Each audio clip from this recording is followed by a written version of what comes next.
খুব মনোযোগ দিয়ে শোনেন, কুরবানি আপনার নিজের কুরবানি আপনি নিজেই করতে পারবেন। নবীজি সাল্লাল্লাহু আলাইহি ওয়াসাল্লাম নিজের কুরবানি নিজে করেছেন। নিজের কুরবানি নিজে করাটা মুস্তাহাব, এটা উত্তম বিষয়। আপনি করলে পরে এটা ভালো, যদি না পারেন তাহলে সেটা ভিন্ন বিষয়, কিন্তু আপনি যদি নিজে করতে পারেন সবচেয়ে উত্তম হবে। আপনি মুসলিম, কেন আপনি পারবেন না? ভাবেন যে হুজুররা তো কোরবানি করার সময় অনেক দোয়া দরুদ পাঠ করে, আমি পারবো না। আমি আপনাকে শেখাচ্ছি কেমনে কোরবানি করতে হয়। প্রথমে মনে রাখবেন, যে পশুটা আপনি কোরবানি দিচ্ছেন এটা কোরবানি হবে একমাত্র আল্লাহর নামে। আল্লাহর নাম ছাড়া অন্য কোনো নামে কুরবানি হয় না। আমরা অনেকেই বলি আমার বাবার নামে কুরবানি, আমার মায়ের নামে কুরবানি, আমার নিজের নামে কুরবানি। এই নিজের নামে, বাবার নামে, দাদার নামে কোনো কুরবানি হয় না। কুরবানি হয় একমাত্র আল্লাহর নামে। নিজের পক্ষ থেকে বলতে হবে, আমার বাবার পক্ষ থেকে, আমার পরিবারের পক্ষ থেকে আল্লাহর নামে কুরবানি হচ্ছে, এটা মনে রাখবেন যে আল্লাহর নামে কুরবানি দিতে হবে। এবং জবাই করার সময় অবশ্যই আপনাকে বিসমিল্লাহি আল্লাহু আকবার বলতে হবে, এটা অবশ্যই বলতে হবে, না বললে আপনার কুরবানি বাতিল হয়ে যাবে। কারণ আল্লাহ পাক বলছেন হুররিমাত আলাইকুমুল মাইতাহ, আল্লাহ পাক হারাম করেছেন তোমাদের জন্য মৃত জন্তু, ওয়াদ্দাম, এবং তোমাদের জন্য হারাম করা হয়েছে রক্ত, ওয়ালাহমাল খিনজির, এবং হারাম করা হয়েছে খিনজিরের গোশত, ওমা উহিল্লা বিহি লিগাইরিল্লাহ, এবং তোমাদের জন্য হারাম করা হয়েছে আল্লাহর নাম ছাড়া অন্য কোনো নামে জবাহকৃত প্রাণীর গোশত। অতএব আল্লাহর নাম নিতে হবে, এটা হলো প্রথম নম্বরে। 2 নম্বরে, প্রাণীটাকে আপনি সুন্দর করে অবশ্যই হাত পা বেঁধে নেবেন, যেন কোনো সমস্যা না হয়, জবে করে তারও কোনো কষ্ট না হয়, এবং এটা ছুটে গিয়ে অন্য কোনো মানুষেরও কষ্টের কারণ না হয়ে যায়। এই জন্য 2 নম্বরে আপনি খুব সুন্দরভাবে তার হাত পাটা আপনি বেঁধে নেবেন।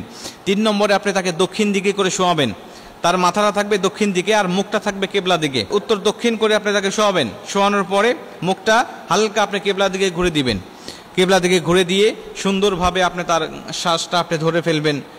যিনি থাকবে আপনার সহযোগী, শ্বাসটা ধরে ফেলবে। তবে মনে রাখবেন যে এই অস্ত্রটা দিয়ে আপনি তাকে জবাহ করবেন অবশ্যই সেটা যেন ধারালো হয়। এরপরে আপনি চাইলে জায়নামাজে আমরা যে দোয়াটা পাঠ করি, ইন্নী ওয়াজ্জাহতু ওয়াজহিয়া লিল্লাযী ফাতারাস সামাওয়াতি ওয়াল আরদা হানিফা ওয়া মা আনা মিনাল মুশরিকিন, যদি পারেন এই দোয়াটা আপনি পাঠ করতে পারেন। লা শারীকা লাহু ওয়া বিযালিকা উমিরতু আনা আউয়ালুল মুসলিমিন, এই দোয়াগুলো আপনি চাইলে পাঠ করতে পারেন, এটা আবশ্যকীয় কোনো কিছু নয়। এবং আপনি এটাও বলতে পারেন যে ইন্না সলাতি ওয়া নুসুকি ওয়া মাহইয়ায়া ওয়া মামাতি লিল্লাহি রাব্বিল আলামিন, এই আয়াতটাও আপনি পাঠ করতে পারেন।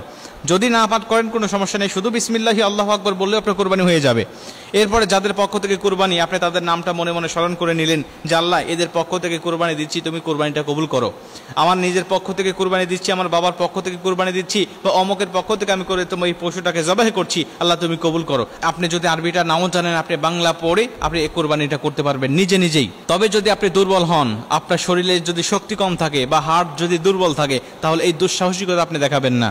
আপনার স্থানীয় মসজিদ ইমামকে দিয়ে, অথবা যিনি জানেন এলাকার যারা মাদ্রাসার ছাত্র আছে বা যারা একটু বোঝেন জানেন এই সমস্ত শরীয়তের মাসাল সম্বন্ধে যাদের জ্ঞান আছে, ধারণা আছে, আপনি তাদেরকে দিয়ে তাদেরকে কিছু পারিশ্রমিক দিয়ে দিলেন, এবং পারিশ্রমিক দিয়ে আপনি কোরবানির পশুটাকে আপনি জবাই করে নেবেন। এটা হবে আপনার জন্য উত্তম, কারণ আপনি দুর্বল, আপনি পারেন না বা আপনি জানেন না, এইটা আপনার জন্য উত্তম হবে। তবে আপনি যদি জানেন, আপনি যদি শক্তিশালী হন, তাহলে আপনি নিজের কোরবানি নিজে করবেন, এটা আপনার জন্য উত্তম হবে ইনশাআল্লাহ। আল্লাহ আমাদের সবাইকে সঠিকভাবে কোরবানি দেওয়ার তৌফিক দান করুক।